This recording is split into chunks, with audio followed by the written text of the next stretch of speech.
What's going on, Lions fans? Welcome into Before the Roar, your preview podcast over here at prideofdetroit.com, where we are going to be taking a look at the Lions versus Washington Commanders game that will be taking place this Sunday, I believe at 4:25.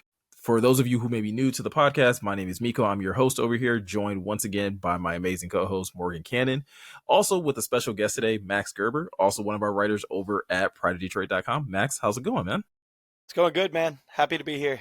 First time on the POD, so, just glad to be here. No, man, happy that you were able to join us. Morgan, how are you feeling? I know coming off a loss, specifically the type of loss that the Lions had this past week, is not the most ideal. I'm less grumpy than I was Monday and Tuesday. Progress. Now I've watched it. Once I've gotten down now. If I watch the film and I do what I need to do for work, I'm like, bleh, all right, I'm done with that. So I'm all right. How about you? This one's still sticking with me. I'm still a little annoyed. I think the more I think about it and just how bad it went, the more annoyed I get, because it just doesn't. It's in the way that they lost to the Packers. It was like, okay, it's the beginning of the season, rust. These guys, all these starters haven't played this off season. There was at least something to kind of cope with. I'm having a hard time finding some cope with this game. I don't blame you, man, because I have little moments, right? I'll be thinking I've washed it down. I'm like, okay, but what if they didn't? Because it was just a no good, very bad day. Give credit to Minnesota. They had a good plan. They executed it well. But then, if the Lions didn't have the worst special teams day of a couple of years, that was terrible. Even the kick return for a score that got called back, I was like, y'all are messing around today, just not even coming to play. Or the Demo fumble, because right then, man, when they got that stop, and I was like, all right, man, if they go score here, because that would have made it 21-17, and I would have felt good. I'd have been like, all right, they finally got control of this game after playing with their food forever. And then the Demo fumble, I don't know how many drive extending penalties. So it was just a cumulative effort to lose that game. And yeah, they just didn't deserve to win. But that's the crazy thing is that was if you had to letter grade it, maybe a D- performance overall.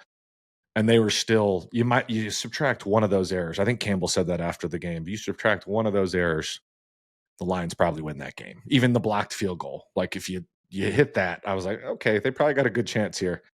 And then boom. Yeah, I don't know about you, Max, but that does that seems very plausible. I think if you take away whether it's the Demo fumble or I think, specifically looking at the blocked field goal, I think you erase one of those plays from the game. And I do think the Lions come out with a different outcome just in terms of how they were starting to kind of put things together late in that fourth quarter. Yeah, no, I agree completely. It's one of those things that's funny. You look at the final score of the game, and if you only looked at the final score and some of the box score, you're like, oh, that wasn't that bad. And then you watch it on film and you're like, I'm shocked that they got 24 points in this game. I mean, because Goff played fairly well. He times, but still his stat line, he attempted 37 passes. They barely ran the ball. There was just a lot that was very different from the Lions that we've seen throughout the rest of the season so far. And so, yeah, just I think knowing a Dan Campbell team, they're going to have a loss like that. And they're going to be pissed off and they're going to come back. Yeah, I listen, I'm foreshadowing a little bit, but when we get to score predictions, that's exactly what I'm kind of leaning on when it comes down to how Dan Campbell is going to get this team to respond against this Washington team, which there's a lot of motivation, Morgan, for Detroit to kind of, get a little bit of get back against Washington. Obviously, the Commanders booted them from the playoffs this past season. And, while it's not the exact same Washington team, because obviously they are dealing with some injuries as well, specifically looking at Jaden Daniels, who's looking to be out for a pretty good while with a dislocated elbow. It looks like Detroit does have a chance to at least, right that wrong from last year. And again, kind of get back on track after last week's loss as well. Yeah, sometimes you need a game like this just to get your swagger back a little bit. I'm excited for this game. You guys know, if you've been listening to the podcast or consuming our content for a while, I was a little salty with how Washington fans have handled that game since last year. They're like, oh, everyone has injuries, blah, blah, blah. Okay, man. That was kind of a extenuating circumstance that the Lions were faced with last year. I realize I've been around football my whole life too. I realize everyone has injuries, but that was a little bit different. And now I think it's a little bit poetic. They're dealing with a little bit of an injury epidemic themselves. And not to mention, I said this, I'm going to take a victory lap here, but I said this in Slack on Twitter. I did not like their offseason. I thought they kind of jumped the gun. They're like, oh, let's try to make this happen. We got a young quarterback. And they did some gross stuff. They overpaid old guys that contending teams didn't want anymore. Like, I like Laramie Tunzel, but there's a reason he was available. You know what I mean? Yeah. Like there's a reason Deebo Samuel was available. So I just thought they did. You got Bobby Wagner, you got Zach Ertz out there. It's an old roster. They've lost 4 straight. They're 3-6 right now.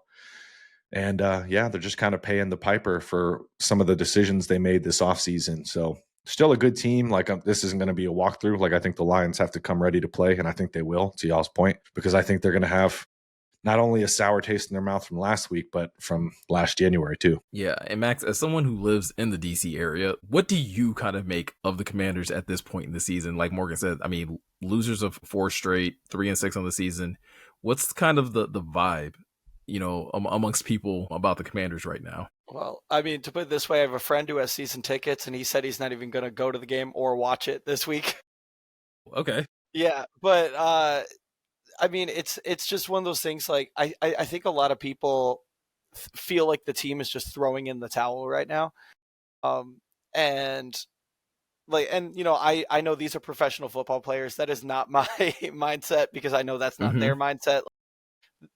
They're gonna go out there and do their best to win. Like, the injuries have really been the talk of the town here. Of like, especially, now that Daniels, I mean, that was a brutal injury he suffered last week, and like Terry being, out, and just, I mean, they're just losing starters left and right. And I know we've experienced that in Detroit, so I feel a little bit of sympathy, but like, yeah, I don't know. The vibe's weird out here in DC right now about the Commanders. I don't think a lot of people have optimism for this week. Yeah, and again, with a team like Washington dealing with the injuries that they're dealing with, and again, very similar thing that's happening here in Detroit, I think there are a couple of things to kind of keep an eye on. One of the first things that kind of comes to mind when it comes down to both of these rosters, we got to talk about Frankie Louvu's suspension being overturned. Initially was not going to play in this game after inflicting 3 hip drop tackles so far this season, but basically was able to appeal that, had it reduced to a fine. That's a player that the Lions are going to have to be very mindful of. Again, very physical player, very active in both the run and the pass game for Washington. So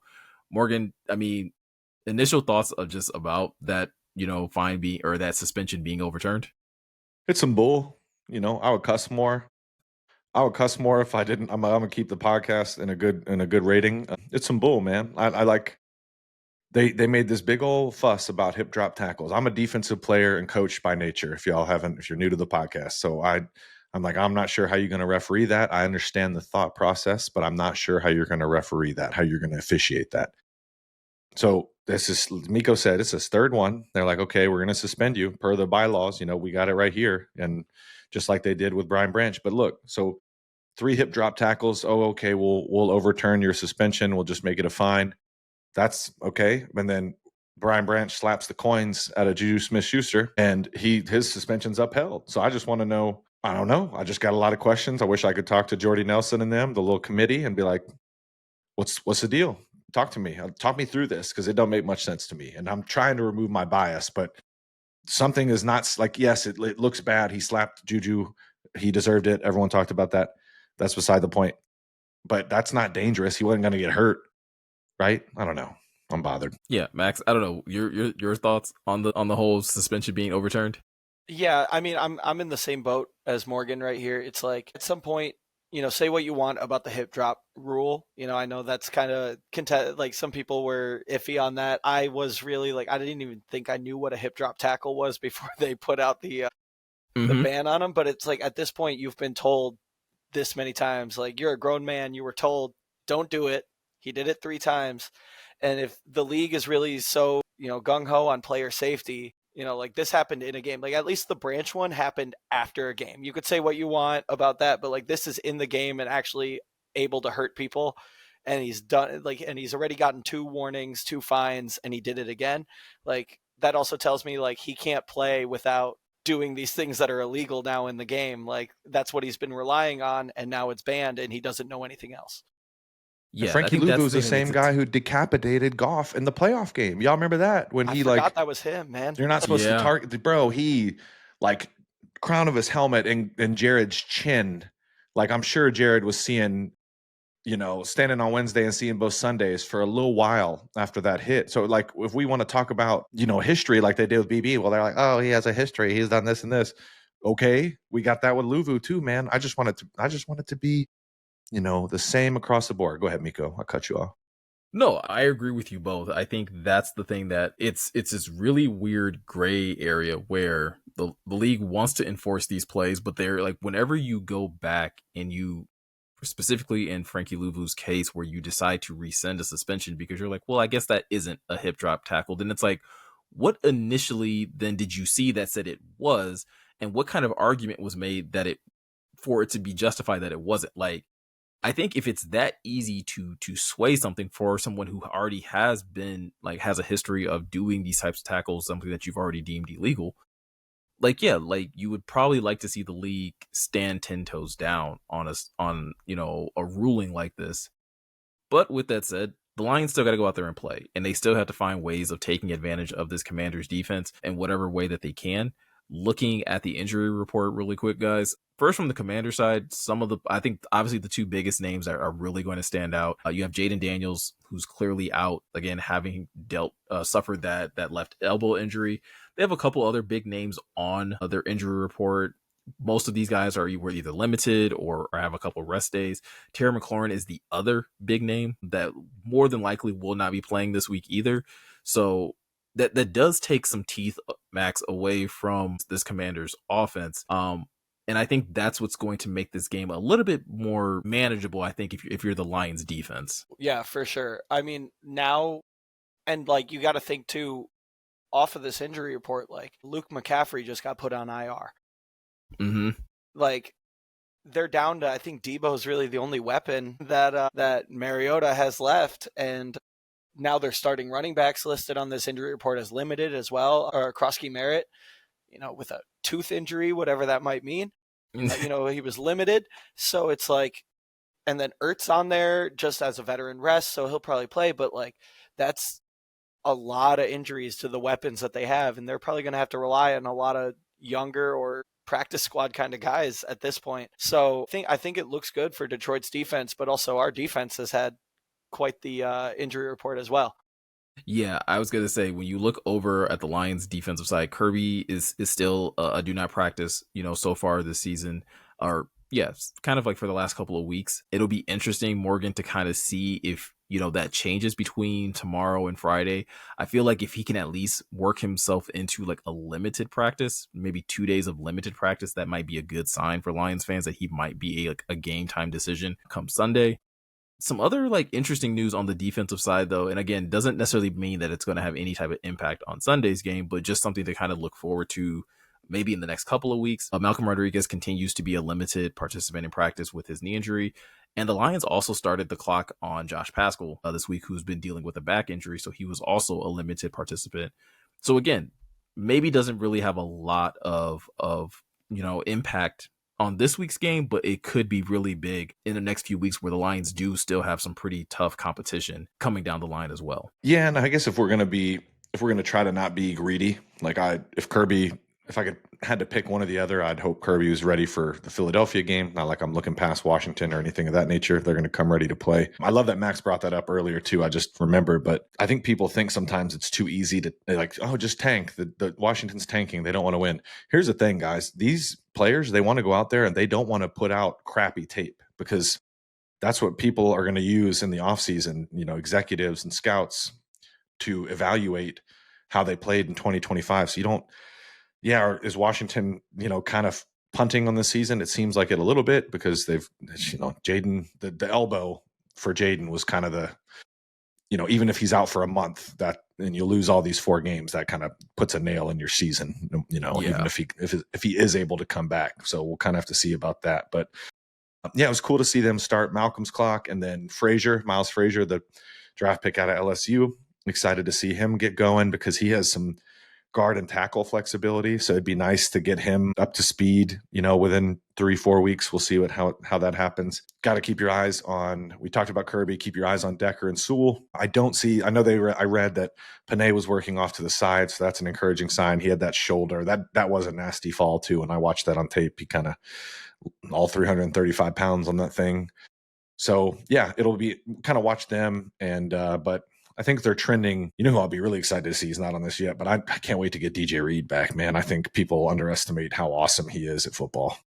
Yeah, and I think that's another thing that, like, if to kind of like keep fans panic at bay, is that like the Lions are going to get healthier. They are going to get players back. They are going to get DJ Reed back. They are going to get Marcus Davenport back. They are going to, again, whether it's this week or maybe in a week or two, they're going to get Kirby back. All of those types of additions to that defense is only going to make that unit that much better, which is a great transition into like what we're going to talk about next, which is how the Lions defense can really take advantage of this Washington offense with Mariota under center. So Max, I'll kind of start with you. Where do you see the Lions, kind of having the most success when it comes down to attacking this Washington offense? Yeah, I mean, I'd start with probably our linebacker core, especially behind Krosky Merritt. They do not really have a lot of running backs in that running back room. Right? Eckler went on IR right away. They have Chris Rodriguez, who plays all right, but like other than that, he's their featured back. He's the guy they're going to use a lot, and so I think due to that, they know, especially also with Mariota there, a backup QB, they're going to try and run the ball more. Right? That's just basic football. Quarterback's out, you're going to start running it. And then the other thing, and I brought this up to you guys before, was that the Mariota, I looked at the games that he's played. He's played 4 games in Washington, and he did not target Ertz that much. He didn't rely on his tight ends. It was mostly to Debo and Terry and also McCaffrey. And now there's no McCaffrey, there's no Terry, and it really limits that. So I think having a linebacker core that is going to shut down the tight ends, that's going to kind of key in on that running back throughout the game, I think that forces Mariota to have to throw, and we'll see what our DBs can do with that once the linebackers do their job. Yeah, I think that's a really good outlook on that game. I mean, again, when you look at the type of play that the Lions have been getting out of the likes of Jack Campbell, Derek Barnes, and Alex Anzalone, like they've all been playing really, really well. I've been really impressed with how much Jack has improved this season. I think getting Derek Barnes back has been a true game changer for that second level of that defense. But I agree with you. If you're able to kind of shut down their rushing attack and kind of limit a running back core that, again, Krosky Merritt being a rookie, if you're able to kind of take advantage of that and kind of make them very one-dimensional and try to force Marcus Mariota into trying to trust some of these other receivers outside of Deebo Samuel, because I think if you're able to get, whether it's a Meek or Terry on kind of, flipping back and forth between whoever's covering Deebo, I do think you can kind of limit this offensive attack, Morgan. But I don't know. What do you think? Yeah, man, the Jaden Daniels is awesome. I don't want to take anything away from him, and I think people are going to be a little stocked down on him just because of how Washington has looked as a whole this year. They're 20th in overall offensive DVOA, 20th in passing, 13th in rushing. However, that rushing number, in my opinion, is still a little bit juiced up from when Jaden was playing because he is so dynamic and adds an element for their offense. Mariota started 5 games, 1-4 with the lone win coming against the Raiders back on September 21st. Another way that, things might be simplified a bit for the Lions. We know because we saw it last year, but Washington with Daniels operates a ton out of the no huddle. They, use a lot of tempo, not nearly as much with Mariota. If I had to guess, it's just not really his brand of football, even though I think he did it at Oregon. So maybe they'll turn that up and try to throw something at the Lions offense just to get them back on their heels. So that's something we could watch for. The last 3 games, they haven't really been competitive. They've gotten thumped by Dallas, Kansas City, and the Seahawks just last week. So Mariota's still a capable scrambler, can run around a little bit. But like Max said, man, the weapons are just they're not toothless, but they don't got many teeth in their head. You know what I mean? If we want to break it down that way. So I do anticipate, I want to get your guys' thoughts on this. Do you think Shep's going to be aggressive and because of the lack of weapons and maybe heat up Mariota more? Because right now he's been blitzed on 43% of his dropbacks this season, which is the highest rate among 36 quarterbacks with at least 100 dropbacks. So like Max said, can you heat him up on some of those third and obvious? If you can neutralize the run game, keep him in third and long, and then maybe force him into some takeaways, right, Miko? Yeah, I think that would be the most advantageous thing to do if you're talking about getting Mariota off of his game, right? Is to be able to not allow him to just sit back there and survey the field and allow guys to eventually get open, force him to make tough throws. And I think one of the things that was really encouraging from the Minnesota game is like that defensive line was very active in terms of getting pressure and things like that. And while there are some names, Max, on this offensive line, like no one really stands out as like, oh, that's going to be a real problem, right? I think Morgan mentioned it earlier. Like, yes, they have Laremy Tunsil, but like Laremy Tunsil is getting up there in age a little bit. And so, Josh Cornley Jr., the rookie out of Oregon, has kind of been struggling this year. I do think there's a lot of opportunities for this defensive line to not only be able to shut down the run game, but also get after the quarterback as well. Yeah, no, I 100% agree. Like outside of Tunsil, he's a former Pro Bowler, All Pro. He, a few years ago would be considered one of the best tackles in the game. And then it's kind of the same with their center, Tyler Biadasz, who was also an All Pro and Pro Bowler at one point in his career, but in Washington, not the same success he had in Dallas. Other than that, you got guys like Chris Paul and Sam Cosmi who were backups on this team at one point in their time in Washington and worked their way up. And then they have a rookie. And we're talking about a Lions D-line that even in a loss, or like D-line and linebacker core, who got 5 sacks last week in a loss. Mm-hmm. And it wasn't just Hutchinson, right? It was Muhammad. It was Tyler Lacey, who the Lions got on waivers at the start of the season.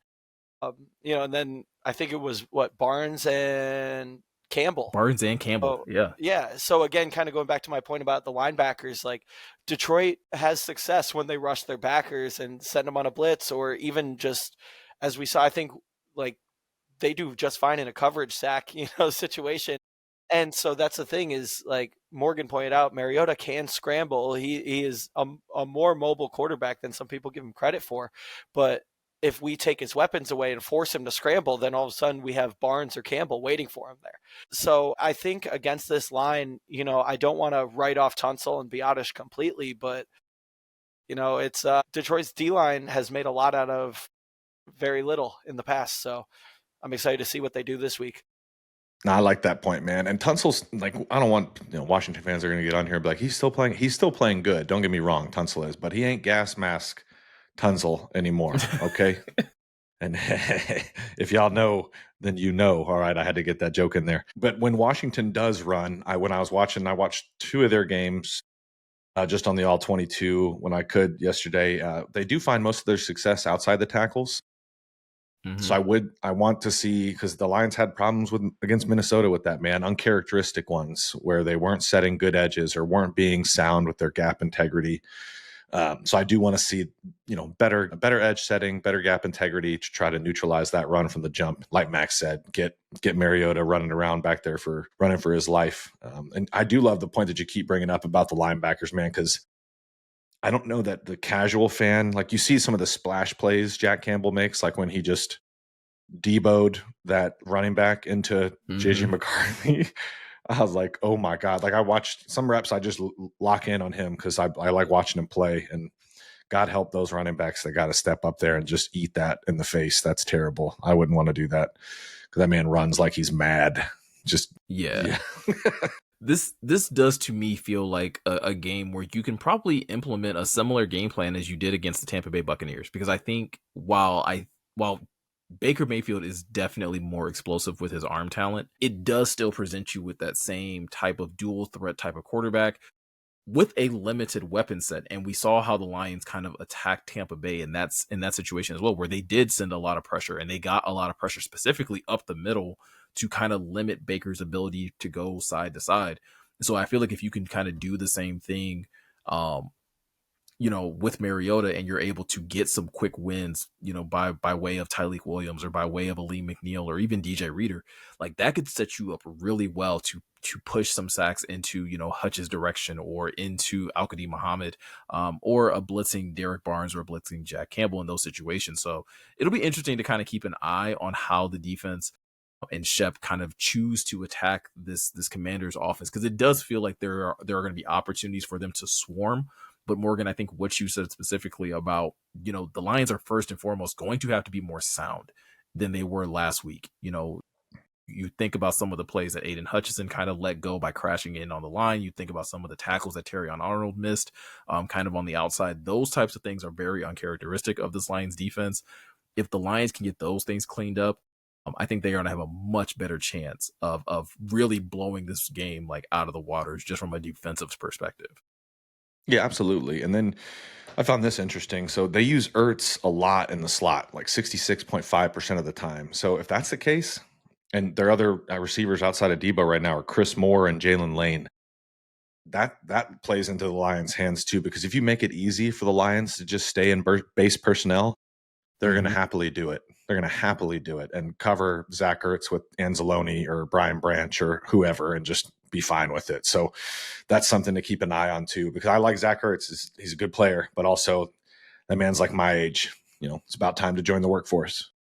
I'm just saying. This could be a great opportunity for BB to kind of, have a big game, Max, in my opinion. I feel like BB's had a couple quiet weeks. This could be a really good opportunity, even if Kirby doesn't play, for him to probably, get a couple takeaways and things of that nature. Yeah, and especially if Kirby's out, this is going to be Branch's game here. I mean, the backup safeties, who was it, like Harper last week, right? Mm-hmm. And he played fairly well. He had some good moments every time he's been on the field in Detroit this season. Let's not knock Zach Ertz, though. He is a Lions legend from that 1 week on the practice squad. That is true. Man, that's how I knew their offseason, because like they were putting Zach Ertz in like promotional materials. Like, how you'll get like cups and stuff from Ford Field and they'll have like Kirby and Jared on or something. They got Zach Ertz on cups and stuff. I was like, oh, y'all ain't doing too good, man. That's like, I'm not trying to be disrespectful, but that man spent like half a hiccup on our practice squad. Y'all got him on cups and popcorn buckets. Like, we are not the same, babies. Hey, but man, if Travis Kelce can turn back the clock, Zach Ertz can find a way of doing the same. That's how I feel. Zach Ertz is second best athlete in his marriage, and that's okay. His wife's like a soccer legend. Yeah, she's on she was on the U.S. national team. Yeah, she a dog. So yeah, but hang it up, Zach. As far as the rest of Washington's like skills go, I mean, Chris Moore has actually been pretty productive this season. Jalen Lane's a rookie. He's done a lot more of his work on special teams, kick return and punt return. I think still, like, Chris Moore's not a guy I'm going to write off right away. I don't know enough about Jalen Lane to really make a comment on how he'll be on offense, but he hasn't really played a lot. So yeah, and then also I think one of their backup tight ends is also on their injury report right now. So like, did you say McCaffrey or no? One of their backup tight ends. It's Colson Yankoff. What a name! But I know him, Yankoff. No, I'm just kidding. So this just goes back to their injuries. Is like they're gonna have to play with who they have, and Detroit. I think again this is where Branch will put on a show this week. Hopefully, because I mean Mariota's going to be forced to have to throw it, and yeah, it'll be a good week.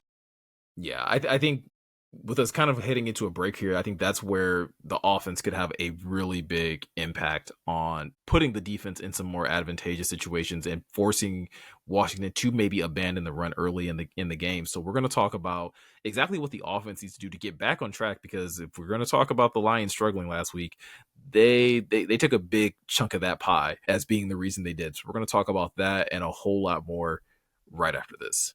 And welcome back to Before the Roar, your preview podcast over here at PrideOfDetroit.com, where we are taking a look at the Lions versus Commanders game that will be taking place this Sunday. In the first segment, we talked a lot about, the Lions defense and what they need to do to take advantage of a pretty banged up Commanders offense.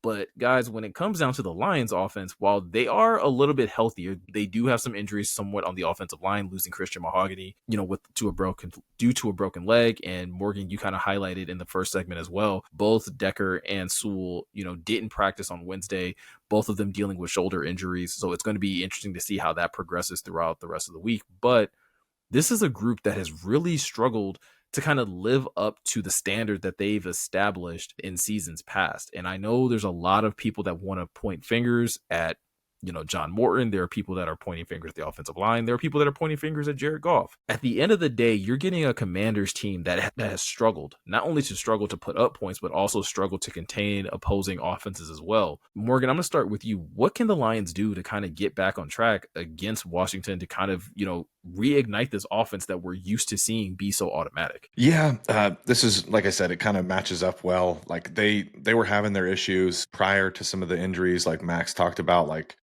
losing Dorrance Armstrong was really big for them, and I'm going to talk about that in a second. But they're 22nd in defensive DVOA, 24th against the pass, 15th against the run. Bobby Wagner still playing at a high level. Deron Payne taking a little bit of a step back this year. Father Time catching up, but they are susceptible to the big play, man. So I think this is a game, like, run the ball efficiently. Don't get me wrong. Like, I'd like to see them execute and get back to, like, 11 people working in harmony to make the running game work. However, I want them to stretch this field, man. This is a game where you can hopefully stretch the field a bit. They are allowing the third most completions and a league high 843 yards on vertical routes this season per next gen stats. So to me, that screams like, let's attack the seams with Sam Laporta. Let's get Jamison, getting upfield and like maybe running a stop and go, something like that, and let him and Jared rekindle a little bit of their chemistry. Although that was a good ball. I'm not like, it was a really good catch from Jamison, but it was a good ball from Jared too, that touchdown late in the game last week. So that was at least encouraging. That was like one of the silver linings for me walking away. I was like, at least he found JMO. And then he spun that ball on the DB. I don't know who it was, but I liked it.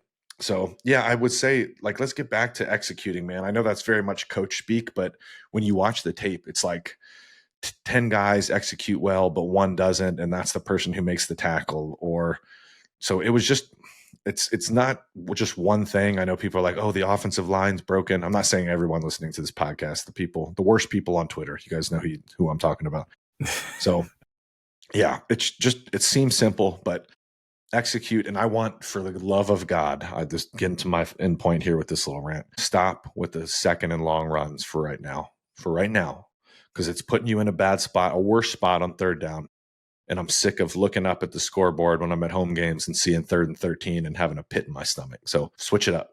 What about you? No, I agree. I think that's probably my biggest thing, is that like I want to see the offense become more unpredictable. I feel like they were somewhat early in the season, and I feel like somewhere along the line, like they have become very predictable in terms of whether it's personnel or just who's going to be targeted or what they're going to do on a certain down and distance. Like you bring up the whole second down thing. Like at some point in time, where I will be critical of John Morton is like, you do need to find an element of creativity and unpredictability that opposing teams aren't expecting. And I think, going based off of just some of the things that he was saying in the offseason when talking about how they wanted to utilize JMO and how they wanted to utilize Gibbs more in the passing game, Max, I don't feel like we've seen much of that, consistently, at least. I think maybe we saw it against the Bears and maybe we saw it against the Ravens, but like every single week, it seems like this team is not really evolving in a way that I think we were kind of accustomed to them doing under Ben Johnson, the last couple of seasons. Yeah, and that's the thing is, like, last week the Lions just went really vanilla on offense. There was a lot of times where it's like, normally you're seeing Brock Wright in as a fullback. You're seeing, some times where you got 3 tight ends on the field, or they've had some moments with Gibbs and Montgomery in the backfield together. And we have not been seeing that. And I've been looking up how the Commanders have covered. And one thing is they've been pretty decent at shutting down tight ends as well. As much as their tight ends have not been productive, their defense, especially now that they got Luvu back, it's going to be tough for Laporta. I mean, right now they're only averaging, I think it's like it's still a lot, but it's like 60 receiving yards per game to tight ends in general, not just, to one tight end. And so you got to imagine that load is split between Laporta and Wright for most of that game. But where I see it is like running backs, when they played the Bears, DeAndre Swift had about 175 yards total offense against them. So, and a lot of that came in the passing game. And so that's one of those things where if they can open up the playbook, they can get Gibbs the ball in the passing game, line him up in the slot or hit him on some swing routes, do something. But I think that's where Detroit's going to find success is getting their weapons, getting their athletes the ball in any manner of it. Because after last week with the Vikings, just not running the ball with Monty or Gibbs, just you saw how the offense played. So I think the key is here just throwing the ball to Gibbs, using Williams and St. Brown and even just Raymond. Like that's another one of those like gadget guys. People, sometimes I feel like guys are not talking about enough, but like he can make plays in space. He's Mm-hmm. he's a fast little dude. I think he's a guy who, if their injured defensive back group is covering St. Brown and covering Williams, all of a sudden you got Khalif Raymond or hopefully Tesla out there, and as the guys that are not getting that attention from the defense. So there's just a lot of players I think they need to start spreading the ball out to. Yeah, I think that's probably my biggest criticism, or like another one of my biggest criticisms of this offense right now, is that it doesn't feel like we're getting enough guys involved. And I kind of brought this up, I think it was the other week, on the main podcast where we were talking about, things that we wanted to see improve. And it's like, as great as it is that, Amon-Ra St. Brown and Jared Goff almost have like this psychic connection, it does kind of seem to come at the detriment of other really talented players on this offense, whether it's Jahmyr Gibbs in the passing game, Jameson Williams in the passing game, Sam Laporta. You can still utilize those guys in so many other ways. Like, I think that's the other thing that's very interesting about this offense, is like all of these guys for the most part can operate in similar type of roles, right? Like I understand that they like to get, Amon-Ra St. Brown in the middle of the field on, some of these like in cutting routes or slants or things like that. But like you can do the same thing with JMO. And honestly, it probably, is advantageous, Morgan, to do that with JMO because of his ability to, take a short route and turn it into an explosive, or the same thing with Jahmyr Gibbs as well. So yeah, I think it's just something that I think John Morton is going to really have to hone in on. And I hope it's something that we do see this week when they line up against the Commanders.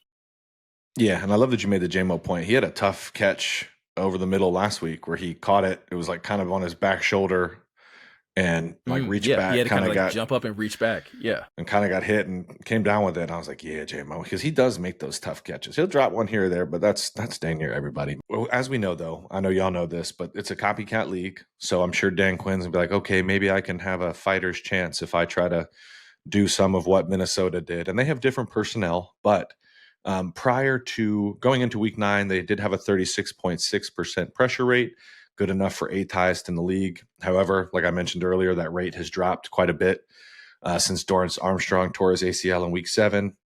They did allow an average of over 3 seconds, 3.13 fitting to pass against the Chiefs. So their longest in the Dan Quinn era.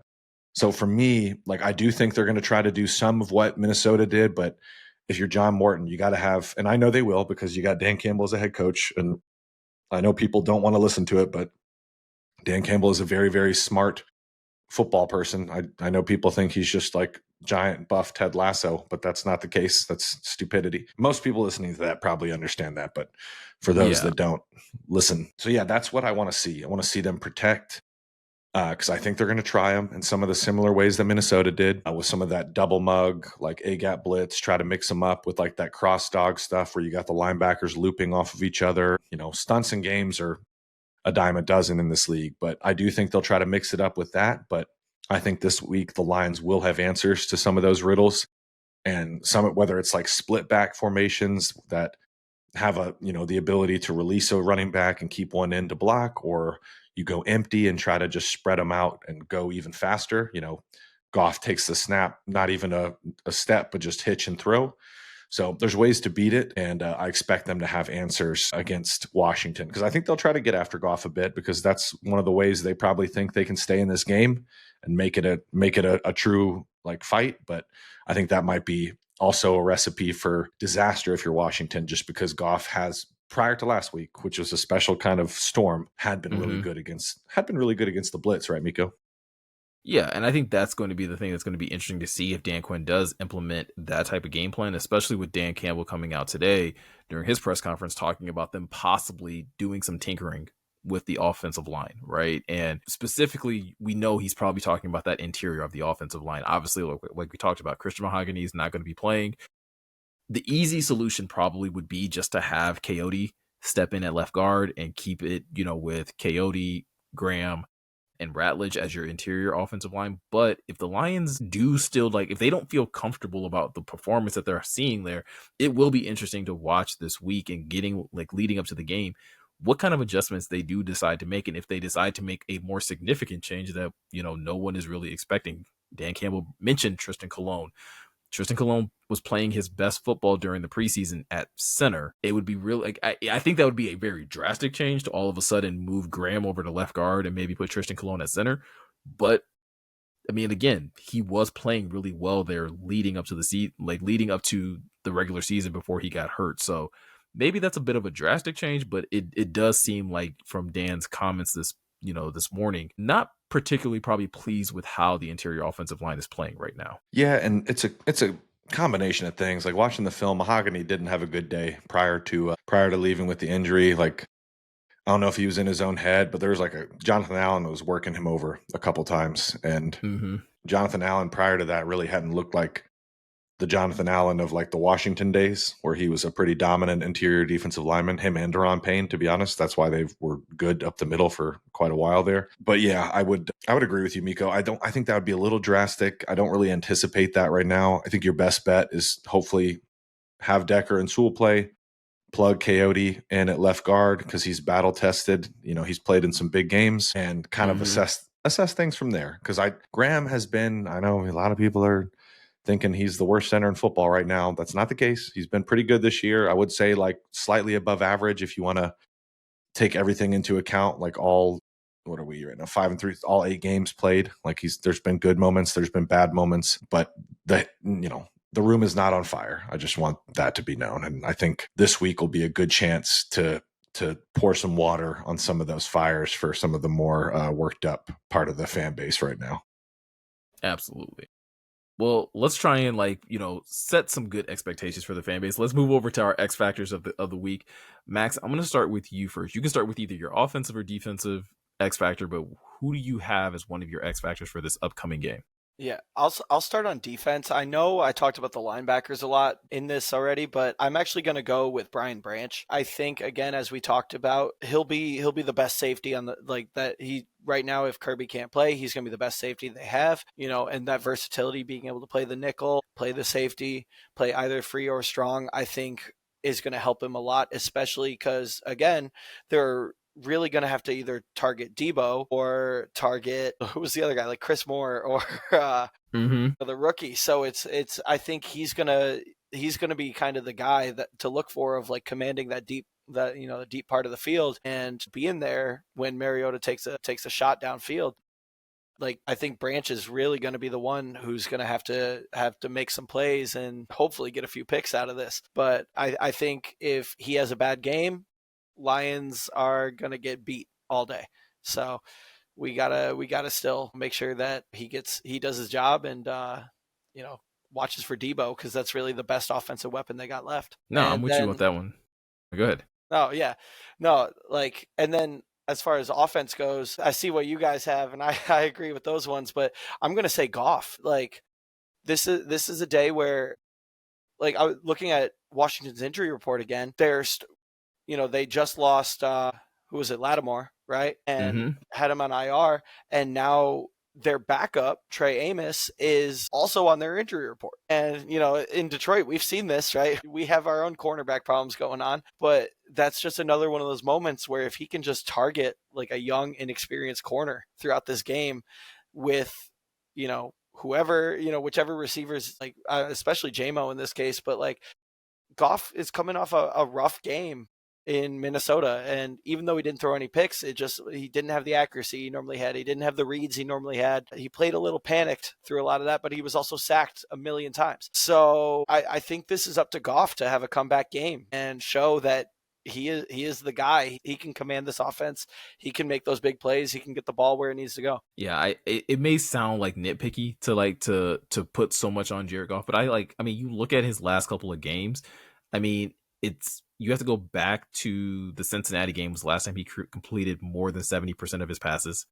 Or sorry, more than 80% of his passes. He did complete 79% against Kansas City. But then like outside of that, outside of Kansas City, outside of Cincinnati and Chicago, like those are the only games in Green Bay, sorry. Those are the only games where he's completed more than 75% of his passes. He's only thrown for 300 yards once so far this season, and that was against Chicago. I think there is like a good reason, Morgan, to put a good amount of expectation on Jared Goff to have a better game, especially considering how rattled he kind of looked last week against Minnesota. Yeah, I'm with that because at the end of the day, he's a veteran quarterback, and I think he mentioned it at some point during media availability. But he said he did check into some plays that he probably shouldn't have, and that's all encompassing when you are a veteran quarterback playing in this kind of offense, this caliber of offense. I saw David Shaw compared it to like the Showtime Lakers, and I agree with that, man. I do think they're so talented, and I do think this is a game where you button up some of those. People are going to get pressure here and there, but you got to deal with it pre-snap if you're Jared Goff. That's the thing. You're not going to deal with it post-snap. He did have that Houdini play where he ducked out of a sack and threw it to Demo for that first down. I was like, wow, against the Vikings. But ideally, you'd like to beat that pre-snap. And one of the ways you do that, leading into my X factors. So offensively, I'm going to go with Waymo. I think John Morton had been talking about getting him more involved. He ate for you last week. I think it'll be a game they feed Amon because I don't think there's a defensive back on Washington's roster right now that has a snowball's chance and where at covering Amon-Ra St. Brown. But then at the same time, Jameson's speed can unlock a lot against a defense that's having their own share of issues right now. So I'd like to see them get Jamo going, and it's not just the vertical stuff. Get him on the horizontal stuff that you mentioned earlier, Meko, where he catches a drag and just deletes a bunch of angles and takes it 70. I want to see some of that.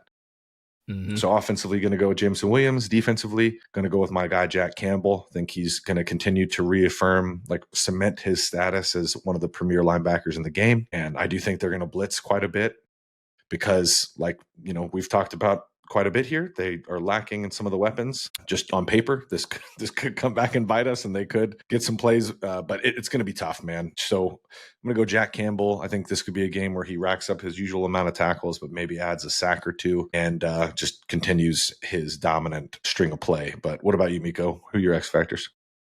Yeah, before I jump into mine, I will say I think this is a great opportunity, playing opposite another really great linebacker in the NFL for Jack to kind of, really put his play on display.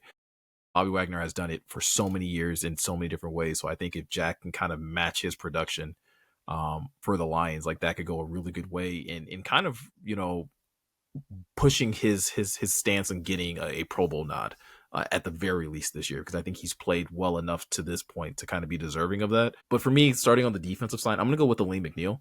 Aleem had an awesome, first game back against Tampa Bay, really looked disruptive in the middle. And I think the Lions are going to need that again this week against Washington, being able to go and create pressure up the middle, force Marcus Mariota to get the ball out quicker, or again, kind of like I said in the first segment, at least be able to funnel him maybe towards Aiden Hutchinson, maybe funnel him towards Al-Quadin Muhammad, and just kind of make life miserable in the passing game, but also, being the stout run stopper that Aleem is. I think he can, really, have another really big game. He was another person that maybe didn't have like the best of games last week. Again, I'm chalking that more so up to him just like getting his legs under him. It's got to be tough to like play a game and then immediately go into the bye week and then try to, kind of keep that mojo going. So hopefully, having 2 games in a row, that'll make it a little bit easier for him.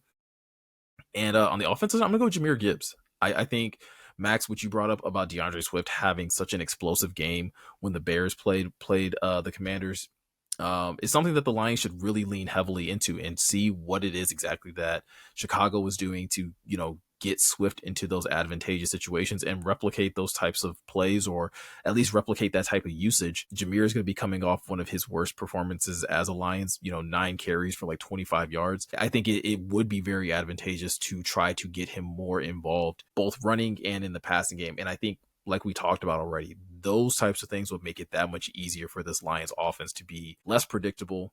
Obviously, you can then start to mix in David Montgomery. That'll make it easier for you to take shots to Jameson Williams and Amon-Ra St. Brown. Maybe, start to bring those linebackers up a little bit more, and that'll probably offer some opportunity to even get Sam Laporta involved in the passing game as well. So if you're able to get Gibbs going, I think that is really going to make life is easier for everyone else on the offense.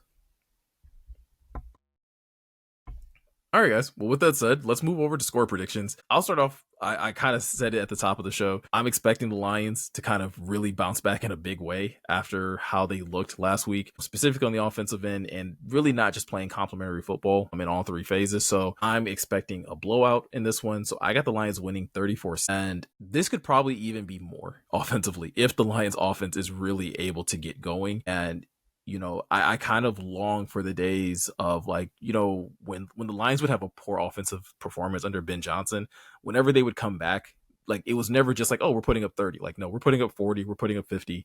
Like it was always those types of offensive surges. But I'm going to stick with 34-6 with the Lions coming out with a win and getting back in the win column. Morgan, what about you? I like it, man. I would love that because, again, I've had a little hate in my heart for that team since this past January, so I would love that. I'm going to go 31-16. I'm going to go pretty, I think they'll move the ball here or there just off some dumb stuff, but I do think they'll have to settle for some field goals. And I think this is a game where the Lions get some of their swagger back, man. Reset that line of scrimmage, push them, get them off the ball, get back to some of your gap scheme stuff where you can get Jameer and David, north and south, and where they can get to the second level and make stuff happen. And I do think it's going to be a big game for Goff. So 31-16, get back in the win column, 6-3, headed into Philly for Sunday Night Football. So that'd be nice for me. Max, what do you got? Yeah, I'm kind of sticking with the same theme as you guys. I'm going 30. I think there's going to be some points where, Washington, it's one of those things, again, we can't count out any of those guys. We've talked about their injuries, all that, but again, they're pros, they're going to play. And I think there's going to be times Mariota's going to be able to throw the ball a bit. They're going to still get Krosky Merritt. Like that he's a really shifty running back. I think they are going to put some points, but I think Detroit is just going to, still be Detroit. They have not broken that. They haven't broken that streak of back-to-back losses yet. And I don't think they're going to start today or, start this week. So yeah, I'm going 30-17. I think Detroit is going to be a pissed off Dan Campbell team once again. I think especially the combo of Gibbs and Montgomery, they're just going to run angry. They're going to win that angry run scepter or whatever that is this week for sure. You're muted, Meko. My bad. You're good.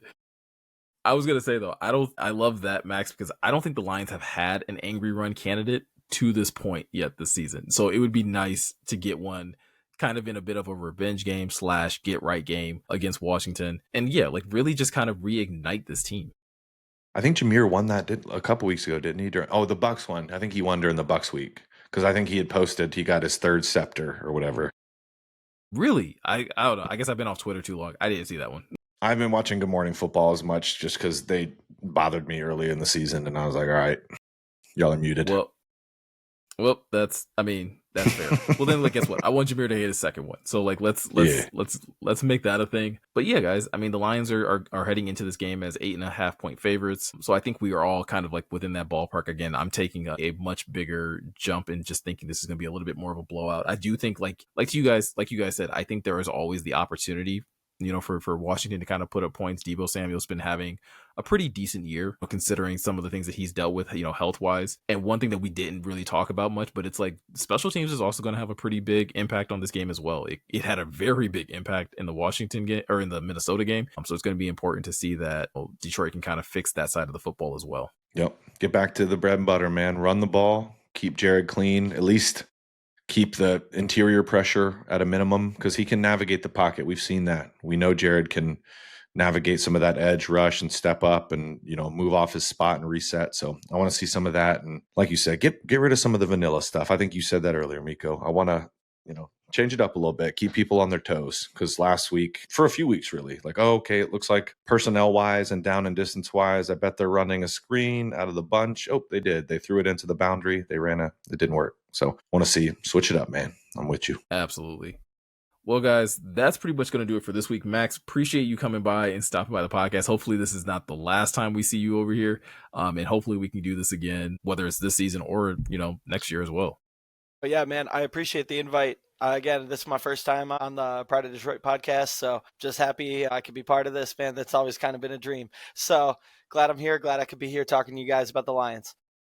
No, man, appreciate it. And again, we are really looking forward to doing this more down the line. But with that said, guys, if you are enjoying the content over here on the podcast, as well as over here on YouTube as well, be sure to, drop us a sub, hit that notification bell over on YouTube. That'll make it that much easier for you to find our content whether we're going live or whenever we upload new videos, especially in the month of November, because we are doing our Movember charity drive. So I know Jeremy and Ryan actually went live today for First Bite, which they haven't done that in a while. So there are going to be a few more live streams, and I think it's an awesome opportunity not just to, again, enjoy some good content, but also, again, be able to support a really cool charity if you are so inclined to do so. Like always, if you are looking for any more additional Lions content or any more additional Lions news, and especially when it comes down to injuries or things like that, always head over to pridedetroit.com. There are new articles being put up over there every single day, multiple times throughout the day. And yeah, that's pretty much your go-to place for all of those things. So with all that said, I'm Meko. He's Morgan. He's Max.